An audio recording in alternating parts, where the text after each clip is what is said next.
श्री गुरुवे नमः। तस्मै श्री गुरुवे नमः। तस्मै श्री गुरुवे नमः।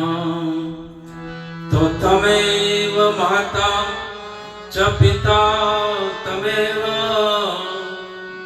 तमेव बन्धो च सखा तमेव तमेव विद्या द्रविणं तमेव तमेव सर्वं मम देव देवा तमेव सर्वं मम देव देवा तमेव सर्वं मम देव देवा। तो आ बे साखीनी अंदर શું કહે છે કે તમેવ માતા ચ પિતા તમેવ તમેવ બંધુ ચ સખા તમેવ તમેવ વિદ્યા દ્રવિણમ તમેવ સર્વસ્વ એટલે કે બધું બધું પરમાત્મા મય છે। પિતાની અંદર પણ ઈ જ બિરાજી રહ્યો છે, માતાની અંદર પણ ઈ જ બિરાજી રહ્યો છે, બીજો કોઈ છે ને એક જ છે। એકના અનેક સ્વરૂપ છે પણ ઘાટ જુદા પડ્યા ને એટલે આપણને બીજું દેખાય છે। વાત એટલી છે જો એ ઘાટ બધા તૂટી જાય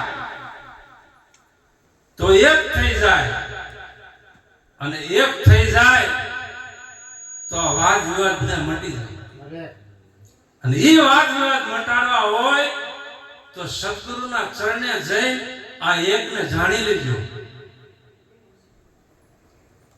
કેવો એનું સ્વરૂપ છે કે હું અજર છું, અમર છું, અવિનાશી છું, અછેદ્ય છું, અપરિવર્તનશીલ છું, સ્થિર છું, અચલ છું અને સનાતન છું।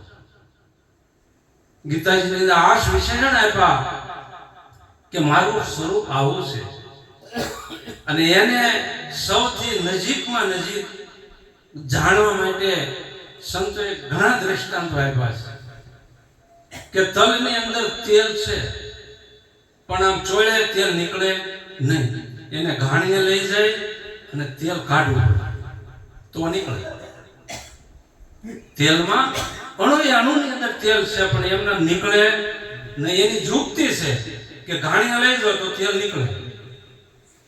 પછી દૂધની અંદર ઘી છે પણ એમના નીકળે નહીં, એની યુક્તિ કરવી પડે કે દૂધને જવારવું પડે, જવાર્યા પછી દહીં થાય, દહીં થાય પછી એને વલોવવું પડે અને વલોવ્યા પછી એમાં માખણ નીકળે અને માખણને પાછું તાવવું પડે ત્યારે પ્યોર ઘી નીકળે, એમાં અમુક કીટું પણ નીકળે।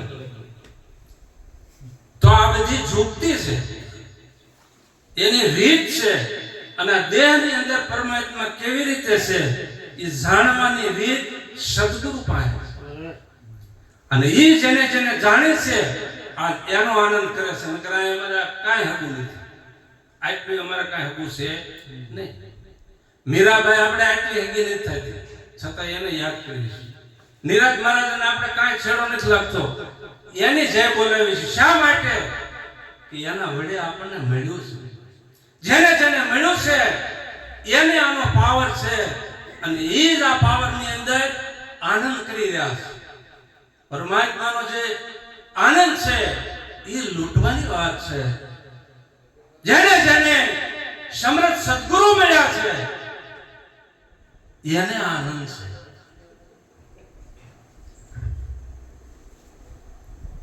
તો એવો આનંદ મેળવી લેવાની જરૂર છે અને આ દેહ પડી જાય પછી નહીં મળે। અત્યારે હાલની અંદર વર્તમાન સ્થિતિની અંદર જેમ જેમ કરવું હોય એના માટે મનુષ્ય પાસે ટાઈમ છે, જેમ કરવું એમ પોતે કરી શકે પણ આ એક શ્વાસ આવે, શ્વાસ બહાર નીકળે અને પાછો અંદર આવે કે ન આવે એની કોઈ ગેરંટી નથી। જો પરમાત્માને જાણવા માટે એક સરળ રસ્તો છે, પ્રેક્ટિકલ તમારા નાકને બંધ કરો ઘડી વાર, આમ બંધ કરો, નાક અને મોઢું બે બંધ કરો, બધાય કરો. પ્રેક્ટિકલ કરાવવું છે. કેટલી ઘડીએ તમે શ્વાસ વગર રહી શકો છો? કરો, બધા કરો. નાક અને મોઢું બે બંધ કરો, શ્વાસ તમે કેટલી ઘડીએ રોકી શકો છો?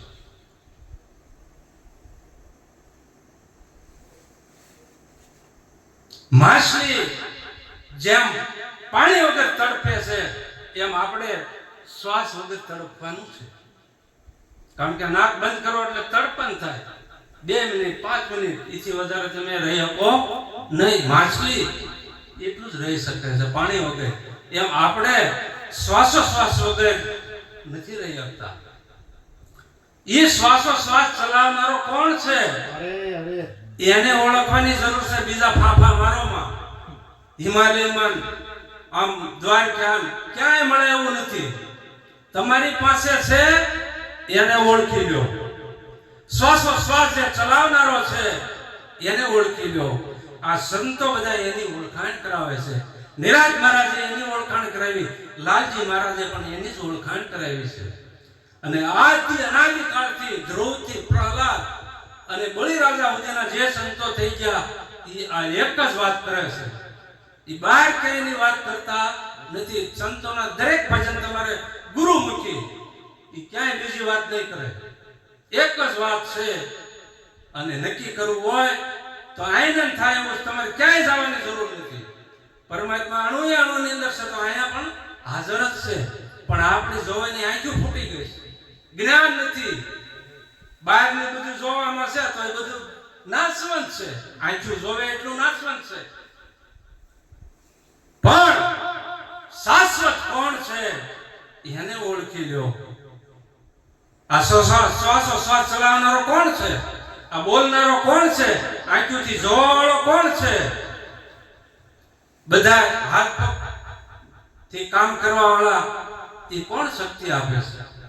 બધી શક્તિ પરમાત્માને છે. પણ આપણે હું પણ દાવાને હિસાબે કે આ બધું હું કરું છું. આ જ અજ્ઞાન છે મોટું. અને એ અજ્ઞાન સદગુરુ સિવાય બીજું કોઈ કાઢી શકે એમ નથી. સદગુરુ મહારાજ પાસે યુક્તિ છે, ઘાણી છે. ઘાણીએ ઘાલીને તેલ કાઢે. એમ તન મન ધન સદગુરુ મહારાજ યુક્તિથી લઈ અને આ જીવને મુક્ત કરે. તન કહેતા શરીર, મન કહેતા વિચારો, ધન કહેતા આ બધી સાહેબી અને હું પણ કહેતા અહંકાર. મસ્તક છે ને એ અહંકારનું પ્રતીક છે. અને જ્યારે શિષ્યને સાંટે જે ભક્તિઓ રસે એના જીવન ધન્ય બને છે. એમ નામ હાવ ખાલી નથી. રામ રામ રામ રામ રામ રામ કરીને મેળવી લે એવી વસ્તુ છે નહીં. એના માટે તો મસ્તક વાયવા છે. એને પરમાત્મા મળ્યા છે. રામનું નામ બોલવું હેલું છે. લેવા માટે શિષ્યને સાંટે છે. શિષ્યને સાંટે ભક્તિ વાળી તો રામનું નામ મળે. બોલવાનું મફત છે. હોની આપણે જવાની જરૂર નહીં. હોનું અહીં બોલ્યા રખાય એટલે અહીં ઢગલો થઈ જાય.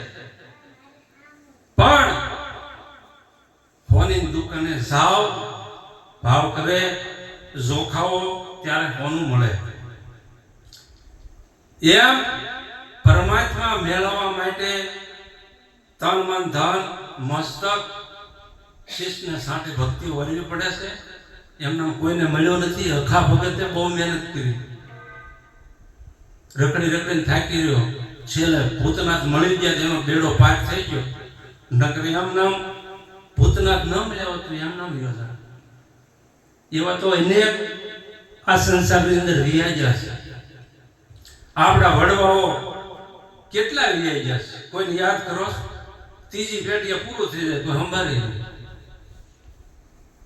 જે સંતો થઈ ગયા છે, જેને જીવન બનાવ્યું છે બીજાના માટે, એટલે કહે છે કે જ્યારે ધર્મ માટે ધરવું હોય માથું ત્યારે આવે દોડા દોડ. આ સંતો એના માટે તૈયાર છે. ધર્મ માટે. ધર્મની હાકલ પડે એટલે ઉભા ન રહે. એને સંતો કહેવાય. તો આવું જે જ્ઞાન છે એ જાણી જીવનમાં ઉતારવાની જરૂર છે, બીજે ફાંફા મારવાની જરૂર નથી. આપણે મકાન બનાવવું હોય તો બેલા લાવવા પડે, રેતી લાવવી પડે, પછી કલર કરવા પડે, કડિયાને બોલાવવા પડે, અને આ બધું થઈ જાય. પણ આપણે ભીતળામાં રહેવા બનાવ્યા છે ભીતળા, પણ એની અંદર રહેવી છે, બારી બારણામાં રહેવી છે, શામાં રહેવી છે એ જ ખબર નથી. પોતાના ઠેકાણાની ખબર નથી કે અમે ક્યાં રહી છીએ, હું કરી રહ્યા છીએ. આટલું બધું અજ્ઞાન છે, તો આ જીવને સમજવાની ખબર નથી પડતી. સંતો અનેક ભજનો બનાવ્યા, અને ભજનની અંદર અનેક દ્રષ્ટાંતો આપ્યા, પણ આ જીવને એટલું બધું અજ્ઞાન આજે અદાનથી કારણો ભરાઈ ગયું છે કે એના પડળ ઉખડતા જ નથી. કેટલું બધું અંધારું. સદગુરુ એક જ યુક્તિ બતાવે, અને એક યુક્તિની અંદર હવે જેસલ જેવા જેસલ સમજી જતા હોય તો આપણે તો એવું કોઈ પાપ નથી કર્યું, તરત સમજાય એવું છે. પણ આંટી મેરો અંતર તણે ત્યારે હરિ દેખાશે આપોઆપ. ગંગા સતી પાનબાઈને કહે છે કે તમે આંટી મૂકી દો. આંટી એટલે જે અણહમજણ છે એને મૂકી દો ને સમજી લો. 52 ભજન સંભળાવ્યા પાનબાઈને, પણ એને લાગ્યો નહીં. પછી એને કીધું કે હવે તમારે સમજવું હોય તો પાનબાઈ સમજી લ્યો, નકર વસ્તુ જમીનમાં જાય છે. મારે સમાધિ લેવાનો ટાઈમ થઈ ગયો છે, અને પછી તમને આ કોઈ નહીં કહે. તમારા સ્વરૂપને જાણી લ્યો, અને આ સંસારની અંદર બીજો કોઈ એવો નથી તમને જણાવી શકે. અને ત્યારે પાનવાએ આ વાત સમજી, અને ત્યારે હરિ મળ્યા છે આપોઆપ. પાનબાઈને ત્યારે હરિ આપોઆપ મળ્યા છે. એની વગર અણુ માત્ર જગ્યા ખાલી નથી. આપણે ક્યાં ફાંફા મારી રહ્યા છે? બધું પરમાત્મા ના એક રસ રૂપ રહેલું છે, પણ અજ્ઞાની જીવ આંધળો એને જોઈ શકતો નથી. કારણ અજ્ઞાન દ્રષ્ટિ છે. જ્ઞાન દ્રષ્ટિ આવે તો દેખાય. તો જ્ઞાન દ્રષ્ટિ કોણ આપે? આવા સમર્થ સદગુરુ આ જીવનને જગાડવા માટે દિવસ રાત મહેનત કરી રહ્યા હોય. એના માટે જ્યારે જરૂર પડે ત્યારે રાતે 3 વાગે ફોન કરે તો આવા તૈયાર હોય. એ સંતોની મહેનત છે. અને સદગુરુ મહારાજને તો ગમે ત્યારે અમે એકવાર રાતે 3 વાગે ગયા હતા, બાણું પકડે. ગુરુ મહારાજ આમ જોયું કે અત્યારે 3 વાગ્યા છે, અત્યારે ક્યાંથી? મેં કીધું અમે ગયા હતા આસમપુર ભજનમાં, અને ત્યાં 1-1.5 થઈ ગયો, ને આ પોગતા 3 થઈ ગયા છે. તો કે અત્યારે આવવાનું કારણ? મેં કીધું કારણ એક સમસ્યા છે, સમસ્યાનું સમાધાન.